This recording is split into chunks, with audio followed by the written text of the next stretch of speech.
Hey everyone, Matt from Guitar World. We are here at Royal Festival Hall in London with the one and only Julian Lage. Hey, Julian, it's a pleasure. pleasure to meet you, Thank you be with so you. much for finding the time to speak to us Of today. course, of course, of Um, course.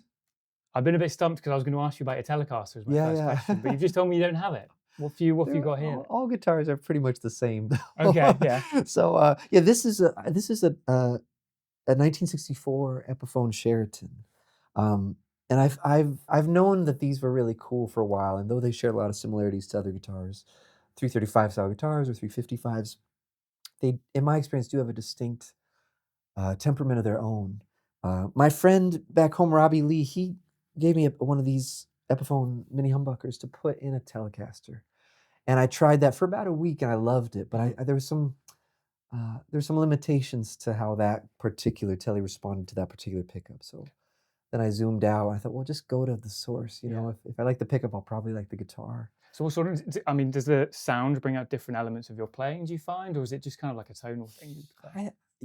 I think it does. I've been on a hunt. I've been on a quest for a very particular electric guitar timbre for a long Okay, time, and I can't say that I'm ever satisfied, okay, and like any of us, right? We're always sure. kind of looking for something, but there was kind of a tipping point. I was playing a lot of Telecaster, and I loved it, but I don't play very loud, and Okay, if more frankly, I play very very quiet, not and so quiet that I don't push enough. I don't push amps enough to do what I hmm, think they do best. yeah, The reason being that my ears are just super sensitive, so if things get loud, I go okay, into fight or flight. sure, I wish I didn't, but I yeah. do. So playing a Tele at loud volume's great, but as the quieter I got, especially playing with acoustic bass and acoustic Mhm. drums and in clubs that are like some of the places like the Village Vanguard, where everything just Sure.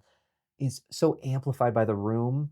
I just kept turning down and losing life force. The Okay. guitar just Yeah. wasn't put. It wasn't pushed enough. The amp wasn't pushed enough. So I played various Les Pauls for a while. That gave me that girth and that Yeah. power Yeah. back, but maybe it was too much like saturation. Okay.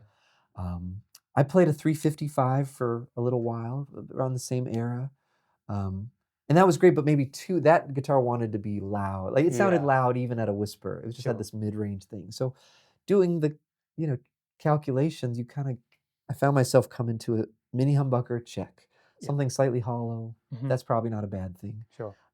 I've played a handful of these, and this one I particularly like.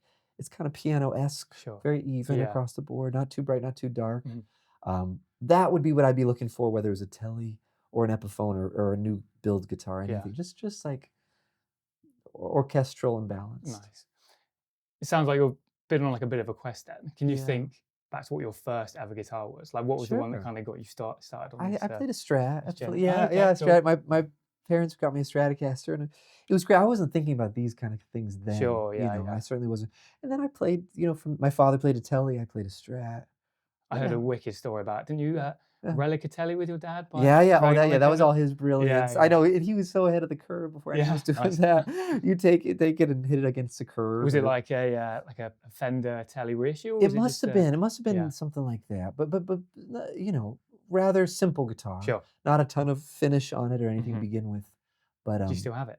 no, Oh, I know. I don't. I think that guitar was traded in probably for another sure. guitar Okay. that my father did that for, so I could get something else. So Yeah, it was yeah. always something amazing and considerate. So, but yeah, that was cool. And it That's had a cool. humbucker in the neck. It was really Nice. Yeah. maybe I'm just trying to recreate that Yeah, guitar at maybe. the end of the day. So are you steering away from the telly now, do you find, or is I, it? I, I, I can only really play one guitar with focus at any given Sure. period of Okay. time. Um, I have a lot of tellies. They're all pretty idiosyncratic. Sure. No, I wouldn't say I have a telly that's just a great neutral example. Hmm. They've always and I only play on the neck pickup by and large. So uh, every telly has a different neck pickup and a Yeah. different timbre. I'm not moving away from it at all. This just happens to be what excites me at the Yeah. moment. Okay. But I think a telly with a different amplifier world could be really nice. Okay. But that's a whole nother can of Yeah. Yeah. worms, I mean, are you always running through a deluxe reverb, By or have and you? large, they Yeah. have a certain practicality, Sure. especially on the road. Yes. Yeah. Yeah. Yeah. I'm waiting on an amp from my friend Austin Hooks, and I've been playing a Okay. Standell amp, or one of these great recreations of an old Standell, Okay. 15-inch speaker, half solid state, half tube. Oh, nice. Standells are amazing, Yeah. and that I was playing an old Gibson with that, a ES-225 Cool. for a lot of things recently.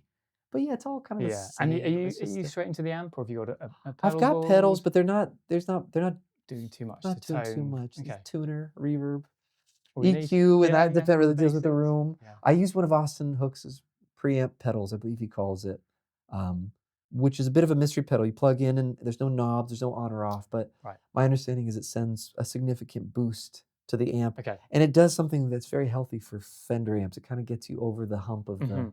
the muffled compression that you might get Yeah, at sure. the first stage. Okay. I like hi-fi setup, so anything that just kind of takes the clouds out of it, Sure. you know? Yeah. But then you have other issues, then you have to kinda curb the thing, but that is done usually more at the listening level Yeah. and the Okay. response level. Has that always been your philosophy? Like simple rig? I'm so curious to know kind of what your Yeah, setup was as like a teenager, it was always first the getting into it. same. Always the It was same. Yeah. no it was just no, it was yeah, just yeah, nothing. I never I wouldn't say it was that, it wasn't, a philosophical thing Sure. maybe Yeah. at that time. Uh, it was I never was raised around pedals. I think my favorite players who use pedals, they they conceive of sound very differently than I do, maybe. Okay. Um, they're really considering, oh, that's coming out of that speaker, and let me do this, and now something different's coming Hmm. out of that speaker. Growing up as such an acoustic guitar player, I think I had my blinders on, and I was really thinking about, well, if you want anything to happen, you have to do it at the guitar, Interesting. and Okay. also when you're playing acoustic, the sound is emanating omnidirectionally with your body, and so Yeah. that seemed like what was cool and interesting to me. Yeah. For it's taken me many years to appreciate that, okay, if I play this electric guitar, I'm really playing the amp. I'm really Okay. almost like a Hammond B3 organ is a console for a, Sure. let's say, a Leslie Yeah. speaker. This is kind of a console for this to make the sounds that I want, and, Interesting.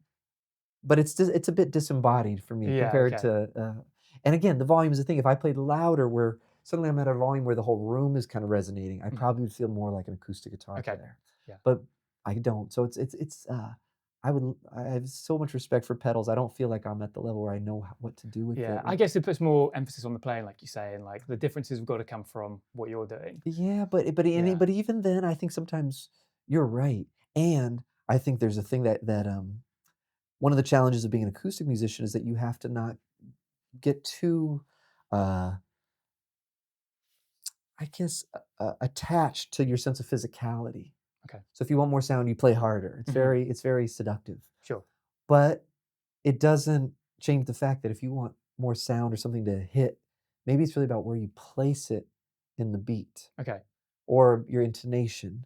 So you can get a little stuck thinking that it's just about force or lack of force or that it's this kind of dance, and it is, but acoustic musicians, we can learn a lot from people who use pedals because they're using their other senses Sure. to process drama, Hmm. tension, release, density, timbre, Hmm.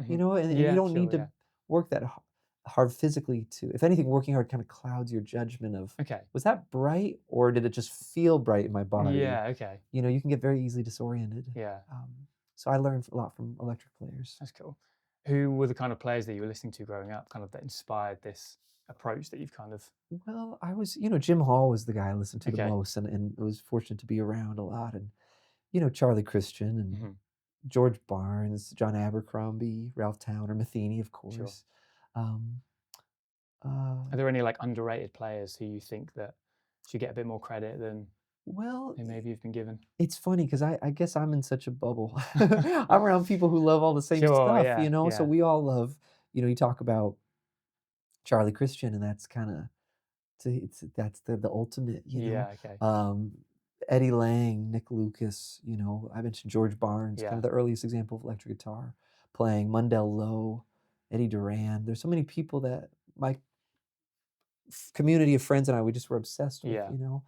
So I wouldn't say they're underrated, but I do think you have to you want to know about them to go deeper into it. Okay. Snoozer Quinn, someone like that. Once you know, you can't unknow. Yeah. Once you're right there, you're in there. Um, uh, Someone like John Carlini is an amazing guitar player and sound, and more in the acoustic music Sure. world.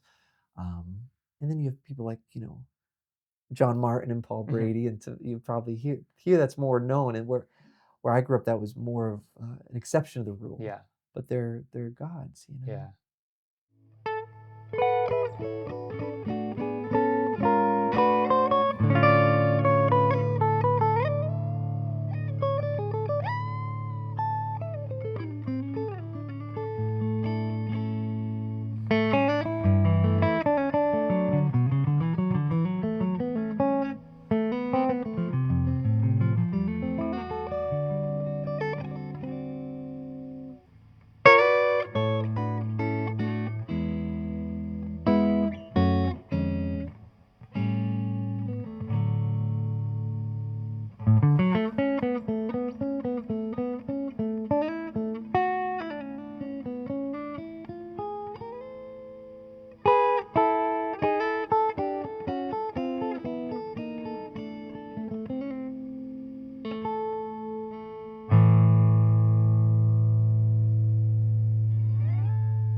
When you pick up a guitar, what's the first thing that you play to kind of like get you Oh, in the mood? Like, would you recommend people like try and do when they're trying to oh, I wouldn't start? recommend anybody do anything. Yeah. If you're picking up a guitar, you're already there. You Okay. know, you can. I think you brought up two important things. One is the sense that jazz is intimidating, and I think that an important uh, piece of that puzzle, and you know, as a player, uh, is that the role of the guitar in jazz is often not a given. You know, Yeah. we're Okay. allowed to enter the picture, but it's not drums, it's not Sure. bass, it's not saxophone, it's not trumpet or piano. We're usually the only instrument on stage that requires amplification, and so we can kind of mess things up really quickly. Yeah. We can say all the wrong things at all the wrong moments, and then we're not invited back. Yeah. But it's just kind of it's so. But if you look at the history of guitar and jazz, guitar is a very friendly member of that sonic world, starting with tenor banjo. Okay. When you hear Louis Armstrong era, Dixieland, Sure. you know, Yeah. and then you get into the Eddie Lang, the acoustic archtop world, and then by the 50s, you have kind of a cooler thing with Wes and Jim and Jimmy Rainey and Barney Kessel and all these people, and late 40s, I should say, as well. But then the guitar by the 60s just becoming kind of like, wait, no, jazz should come to me because Yeah. guitar Okay. is now synonymous with rock and roll, and the 70s, 80s, everything's just getting louder and bigger. And anyway, my point being is that it's understandable. There should be tremendous empathy for the fact that the guitar is always on unsure footing in a jazz context. But what is important to remember is that whatever context you like jazz guitar to be in, there are there are people who have laid the path for it. Okay.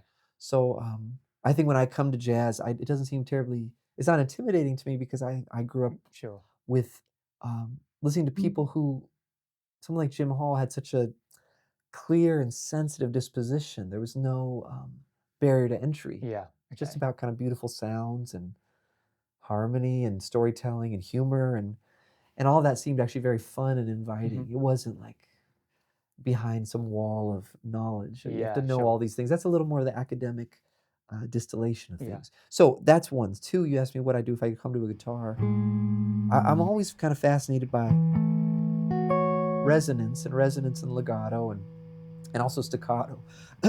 Playing things that, short things and kind of seeing how a room responds, you know, because we're only half the equation. We play, but then the room does everything else. Different tonalities so that you don't get kind of blinded by a key. Yeah. So I'm always kind of, especially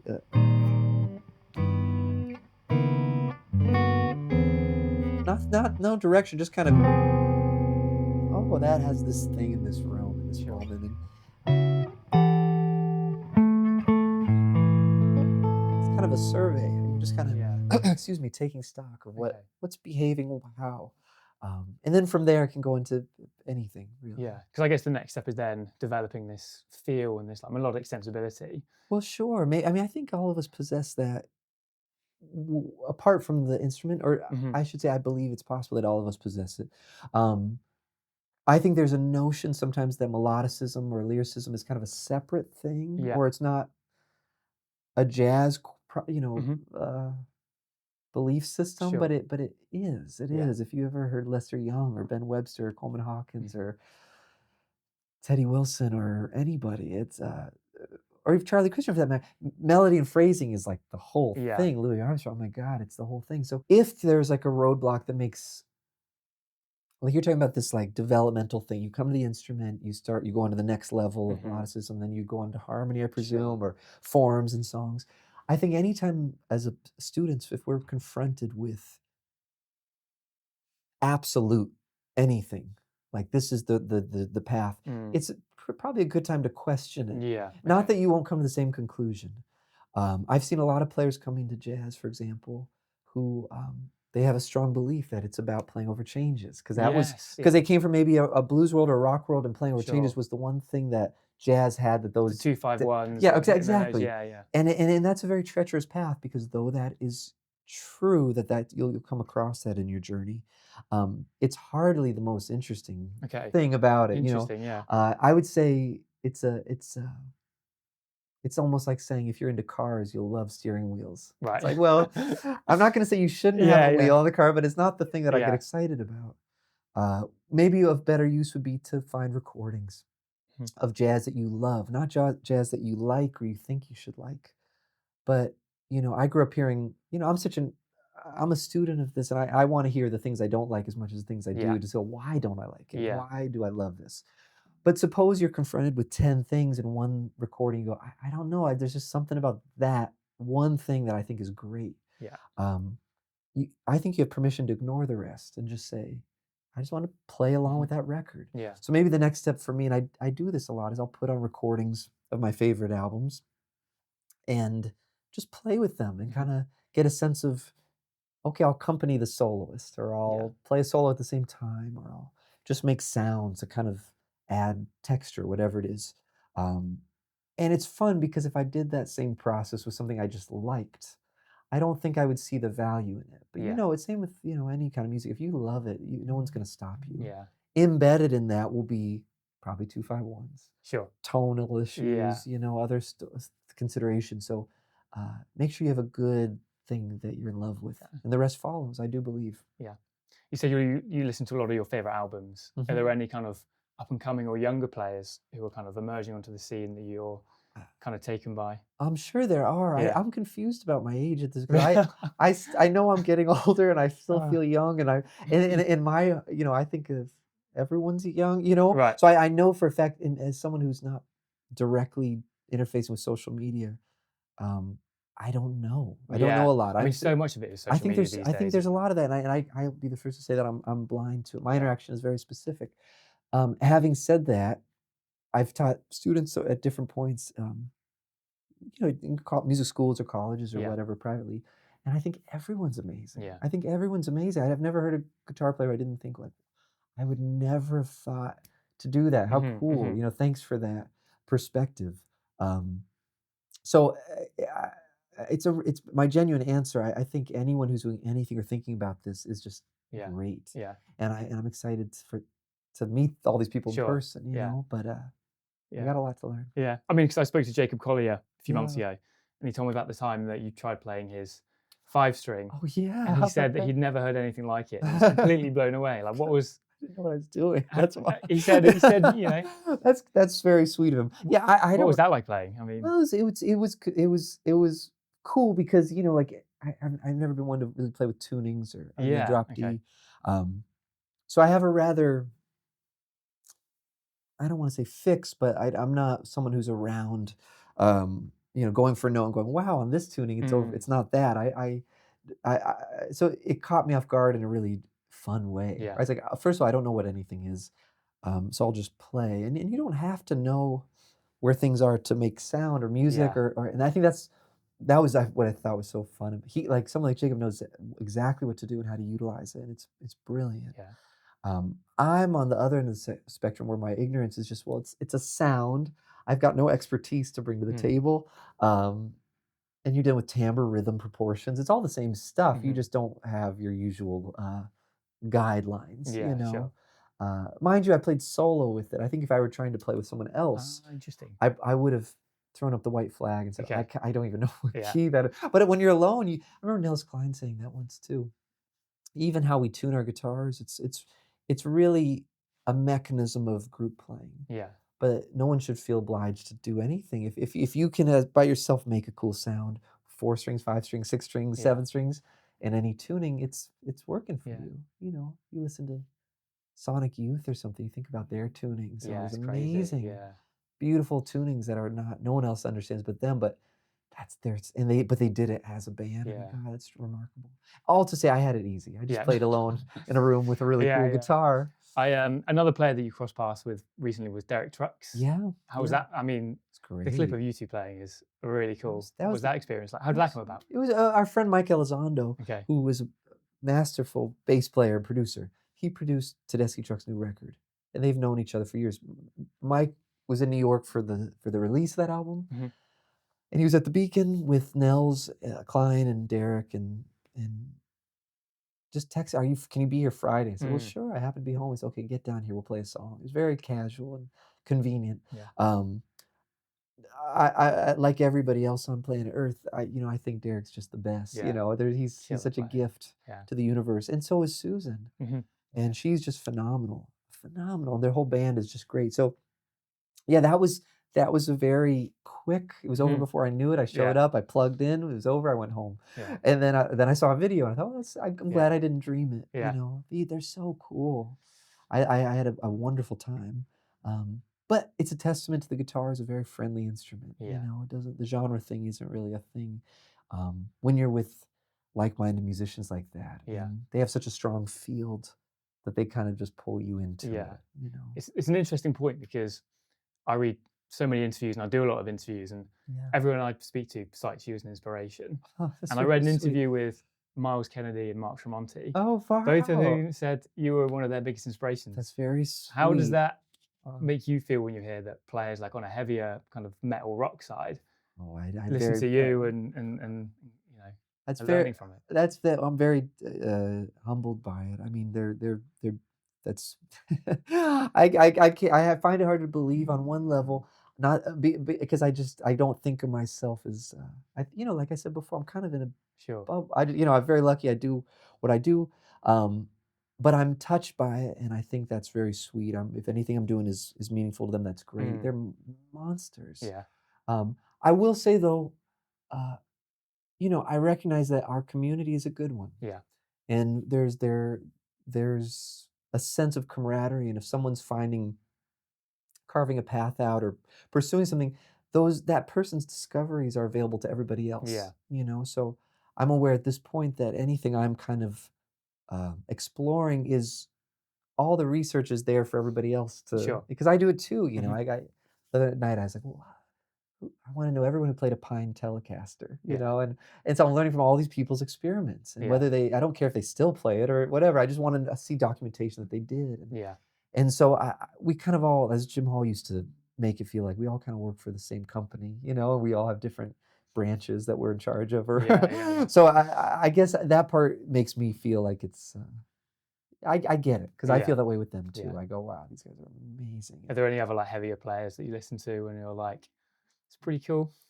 I feel Outside like the bubble, but outside pretty cool. I mean, what's our